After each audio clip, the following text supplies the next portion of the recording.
Atenção! Esse podcast trata de assuntos violentos e pode não ser adequado a pessoas sensíveis a esses temas. O que faz uma casa ser assombrada? Será que é a quantidade de mortes que aconteceram no local?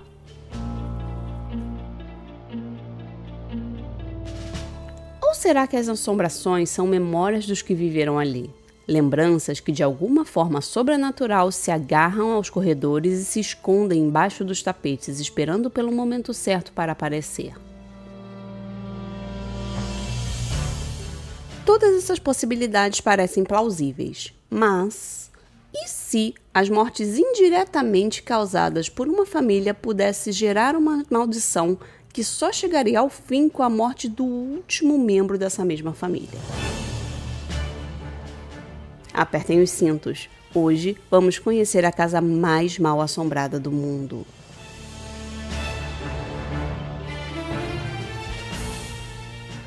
A mansão Winchester.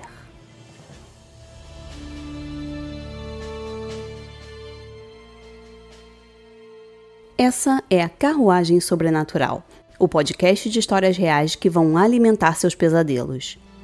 Eu sou Thaís Messora e vou te conduzir nessa viagem sombria.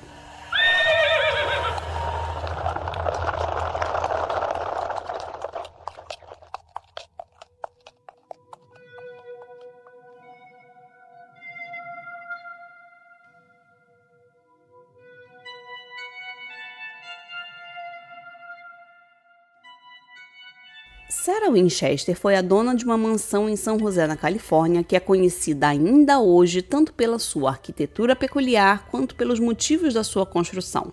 É uma casa de proporções assustadoras. Ela tem 7.000 metros quadrados, 160 cômodos, 52 clarabóias, 10.000 janelas, 17 chaminés. Caramba, eu fico sem fôlego até de falar essa lista.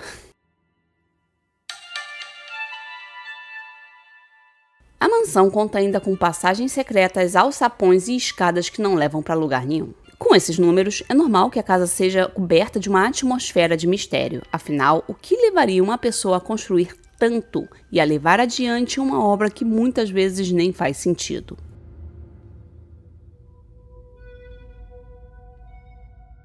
Bom, é justamente nos mistérios que rondam essa mansão que vamos mergulhar hoje.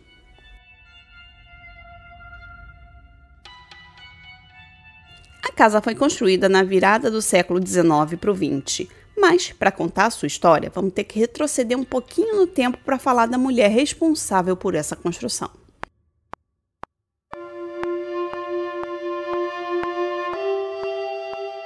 Vamos lá.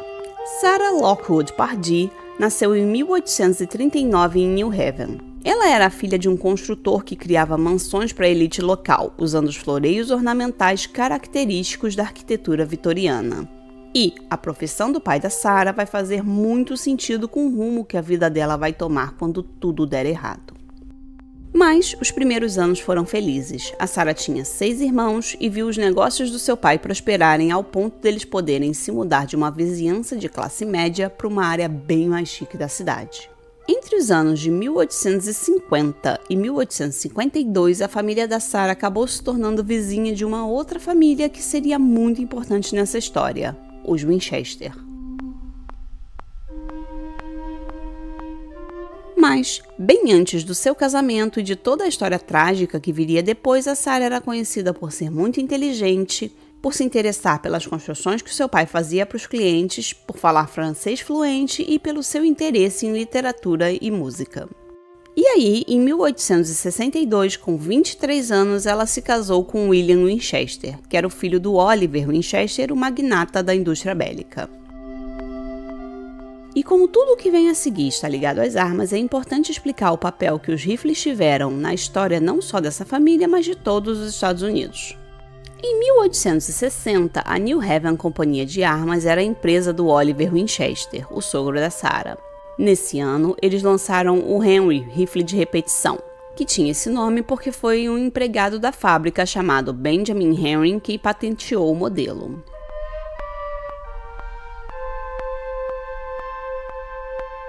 E esse lançamento foi o lançamento, um evento que revolucionou o mercado bélico norte-americano. Em 1865, o Oliver resolveu mudar o nome da fábrica e da arma que eles produziam. E assim foi criada a Winchester Rifles de repetição. Em 1866 veio a evolução do rifle, que já era uma novidade, e daí para frente o sucesso, que já era estrondoso, tomou proporções ainda maiores. E é claro que o rifle Winchester não ficou famoso à toa. Ele era uma revolução tecnológica. Antes dele, as armas tinham que ser recarregadas a cada tiro e os soldados conseguiam disparar no máximo 3 tiros por minuto. Você com certeza já deve ter visto essa cena em um filme. O soldado atira. Depois precisa recarregar a arma e para recarregar é preciso colocar a pólvora, empurrar a pólvora dentro do cano da arma e só depois colocar a outra bala para poder atirar de novo. E é por isso que as armas naquela época tinham uma lâmina pontiaguda na ponta, né, que é a baioneta e que serve para, se não tiver tempo de recarregar, a pessoa poder partir para o confronto físico. Agora, já o rifle de repetição tinha um desempenho tão superior que permitia disparar 15 tiros em 10 segundos. Não é à toa que ele se tornou uma das armas mais utilizadas nos Estados Unidos da segunda metade do século XIX e ganhou a fama de a arma que conquistou o Oeste. O rifle Winchester 1866 foi a arma mais utilizada no movimento de ocupação territorial do Oeste americano e teve um papel fundamental no massacre dos povos indígenas que viviam na região. Bom, aí no começo dos anos 1880 passaram a surgir artigos de jornais culpando os rifles Winchester pelas populações indígenas que foram dizimadas. Ou seja, a culpa não é do governo com uma política expansionista que incentiva o derramamento de sangue quando compra armas em massa e distribui gratuitamente para pessoas que estejam interessadas em ir lá expandir o território. Não, era do fabricante de armas. E aí a gente pensa, tá, mas as armas Winchester realmente contribuíram. Isso sem dúvida, né, já que era um poder de fogo desigual. Mas, sei lá, eu tendo a pensar que se não fosse o Winchester, teria sido uma outra marca de armas, né? Porque o capitalismo é assim, né? Se tem uma demanda, logo vai aparecer uma oferta do produto. Então eu não sei até que ponto essa coisa de culpar as armas não é só uma forma da sociedade se livrar do peso que tem na consciência, transferindo a culpa toda para um objeto inanimado. Aquela coisa, né? Como diz o filósofo contemporâneo Homer Simpson, se a culpa é minha, eu coloco ela em quem eu quiser. De qualquer forma, essa noção de culpar as armas e não as pessoas que disparavam elas pelo massacre indígena vai ser fundamental para a construção da imagem mítica em torno da Sarah Winchester e da casa que ela construiu. Oi? Quê? Oi? Quê? Tá, pode deixar, não esqueci não. Então, gente, os cavalos estão me lembrando que o meu livro Os Mortos Herdarão a Terra combina muito com o tema da história de hoje, já que também é uma história de casa mal assombrada. E que a mansão dos Monteiros Silva também é uma residência enorme, cheia de fantasmas que estão prontos para se vingar de qualquer um que esteja no local. Então eu recomendo que vocês deem uma olhadinha no link da descrição para conhecer o livro. Pronto, já falei. Agora a gente pode seguir a viagem, né? Bora lá.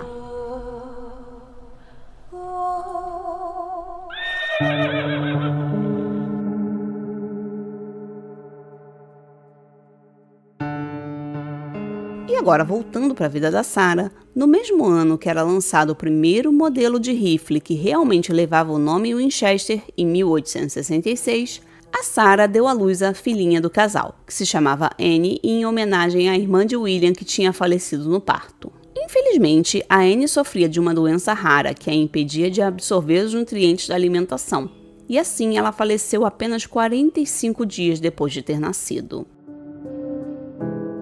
Era o começo de uma série de tragédias que marcariam a vida da Sarah. Tanto ela quanto o marido ficaram abalados e resolveram não ter mais filhos. 3 anos depois, em 1869, o pai da Sarah faleceu, mas a sequência de mortes estava longe de chegar ao fim.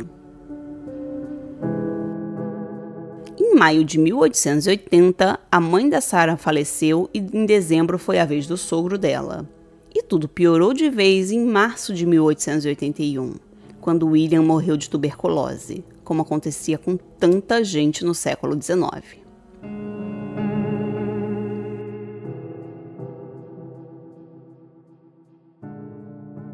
Porém, diferente do que acontecia com a maioria das pessoas no século XIX e em qualquer outra época, William deixou para sua viúva uma fortuna enorme, além dos rendimentos das ações da companhia de rifles que ela recebia numa ordem do que seria hoje uns $32 mil por dia. Mas a dor que a acompanhava era maior do que qualquer herança.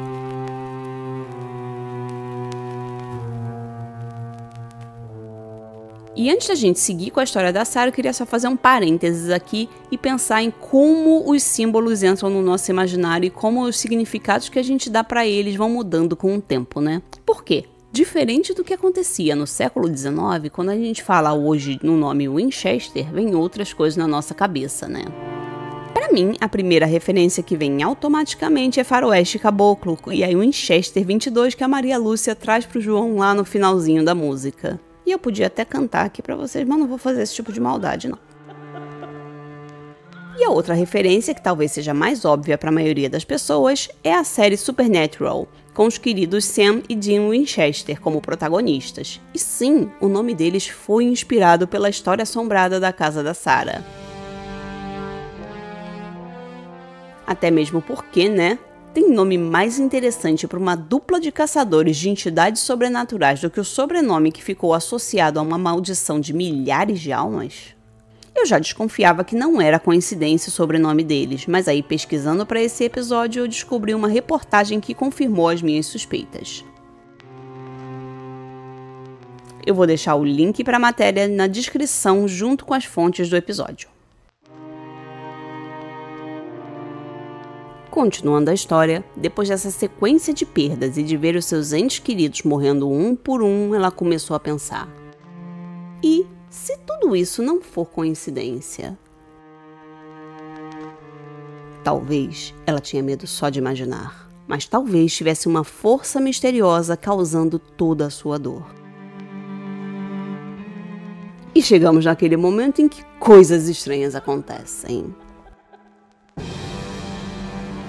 Abalada pelo luto e se sentindo perdida, a Sarah então se consultou com um médium chamado Adam Kunz em Boston.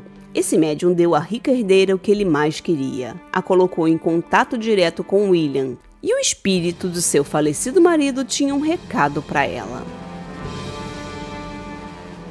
Fuja, Sarah. Vá para bem longe e construa uma casa, mas nunca, jamais permita que as obras parem. No momento em que os martelos pararem de bater, será a hora de sua morte. E agora uma pausa para nossa leitura sobrenatural. A indicação de um livro para você que gosta dos temas sombrios desse podcast. Combinando com o tema de Casa Mal Assombrada, o livro de hoje é A Assombração na Casa da Colina, de Shirley Jackson. Esse livro é um clássico que influenciou ninguém menos do que Stephen King, Neil Gaiman e ainda foi usado como base para a maravilhosa série da Netflix A Maldição da Residência Hill. Esse é um dos meus livros preferidos da vida, então não tinha nem dúvida de que eu ia indicar ele aqui. Na história, a gente conhece a Eleanor, que é uma mulher que tem uma vidinha bem sem sentido com uma família que a trata como se ela fosse inferior. Mas tudo muda quando ela é convidada pelo Dr. Montaigne, um estudioso do paranormal, para passar um tempo na Casa da Colina, que é conhecida por seus fenômenos sobrenaturais.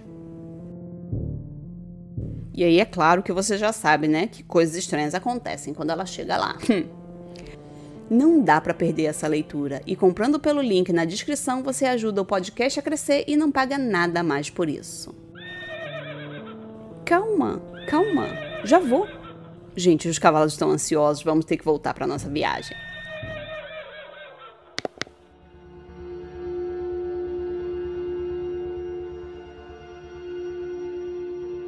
Nesse Nesse momento é importante lembrar que era bem comum na época que as pessoas procurassem se comunicar com os espíritos através de médium, e não era visto como algo estranho a se fazer. O movimento espiritualista estava ganhando uma expressão cada vez maior em toda a Europa e nos Estados Unidos na época, e as tentativas de se conectar com os entes queridos era algo muito disseminado, tanto entre a elite quanto entre as pessoas mais pobres. A comunicação com o outro lado era vista como uma forma de obter um consolo que nem sempre as pessoas recebiam das religiões que já eram formalmente estabelecidas, e também era algo considerado como incrivelmente científico e inovador. Inclusive, no episódio 2 eu falo bastante sobre esse assunto, contando a história das irmãs Fox, que ficaram famosas ali por volta de 1850 justamente por falar com os mortos. Então, se você tem interesse nesse tema e ainda não ouviu esse episódio, já coloca na sua lista. E seguindo aqui com a história da Sarah, em 1885 ela se mudou para San José, na Califórnia, e comprou uma propriedade com 8 cômodos e um amplo terreno de 650 mil metros quadrados. Então ela se mudou e começou a construir a casa. E nunca mais parou.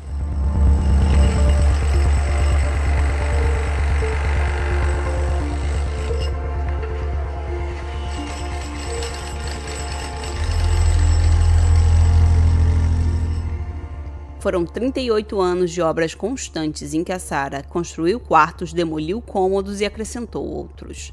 Ela também instalou portas que não davam para lugar nenhum, escadas que acabavam no teto e cômodos sem nenhuma janela. Os operários trabalhavam 24 horas por dia, se revezando em turnos para manter a obra sempre ativa. E o motivo de tudo isso foi algo que William teria falado para ela através do médium. Ele disse que a família Winchester tinha sido amaldiçoada, que eles seriam assombrados pelos espíritos de todos os mortos pelas armas Winchester, e que a única forma de Sarah se manter em segurança seria manter as construções ativas. Dizem, inclusive, que havia um cômodo especial no centro da mansão, o Salão Azul, e que era nesse Salão Azul que todas as noites, entre meia-noite e 2 da manhã, aconteciam as sessões de comunicação com os mortos. E seria exatamente nesses encontros com os espíritos que ela seria guiada para saber o que construir a seguir. Bom, e agindo de acordo com as orientações dos espíritos, a Sarah foi aos poucos criando uma mansão vitoriana imensa e bastante estranha, que no fim das contas era o resultado da sua trágica obsessão com o sobrenatural, combinada com uma riqueza que parecia não ter fim. Durante todos os anos em que ela transformou a sua tristeza em construção, a Sarah teria ficado cada vez mais reclusa e obcecada em se livrar da suposta maldição que rondava a família dela. E a casa foi se tornando um quebra-cabeças gigante, cheio de elementos inusitados, como as portas enormes que davam para pequenos cômodos, ou, o contrário, portas minúsculas que davam para salões enormes. Como ela tinha passado boa parte da sua juventude observando as construções do pai, a Sarah fazia ela mesma os projetos, o que nem sempre dava certo, né? E foi assim que ela viveu, cercada de armas, saudade e fantasmas, até falecer em 1922.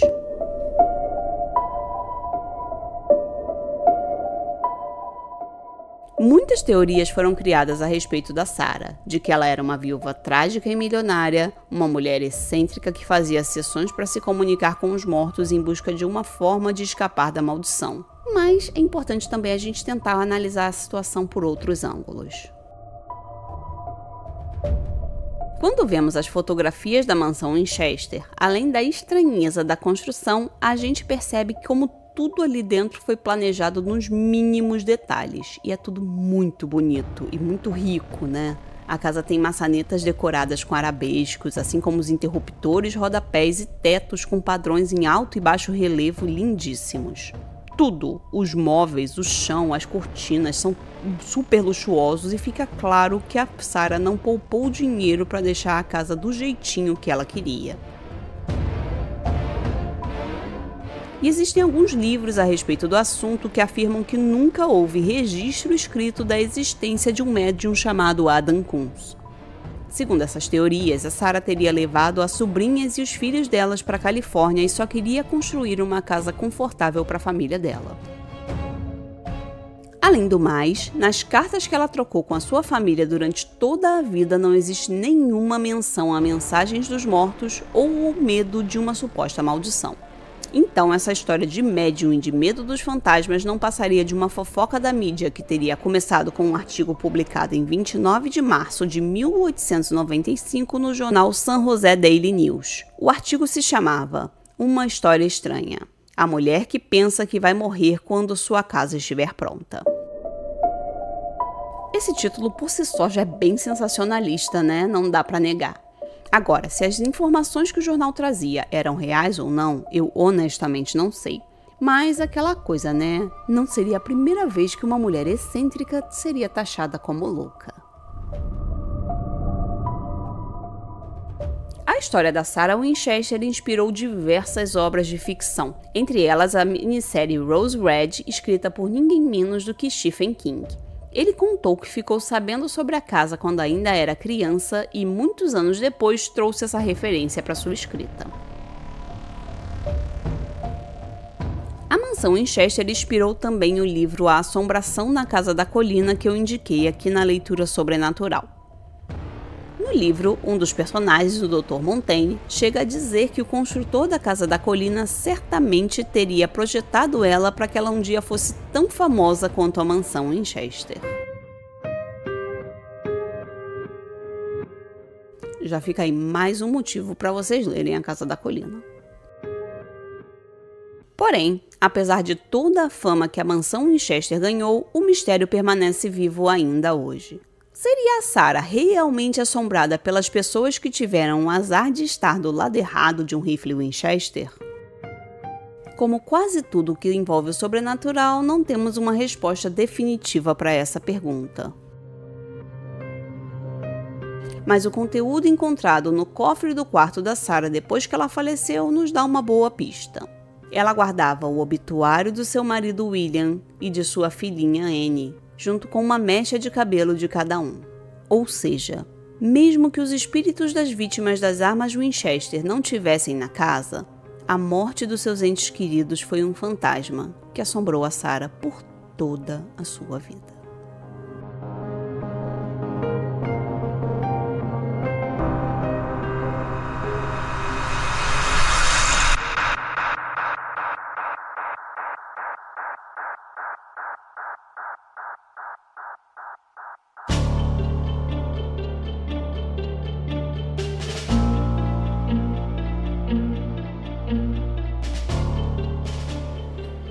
E assim termina a nossa viagem de hoje.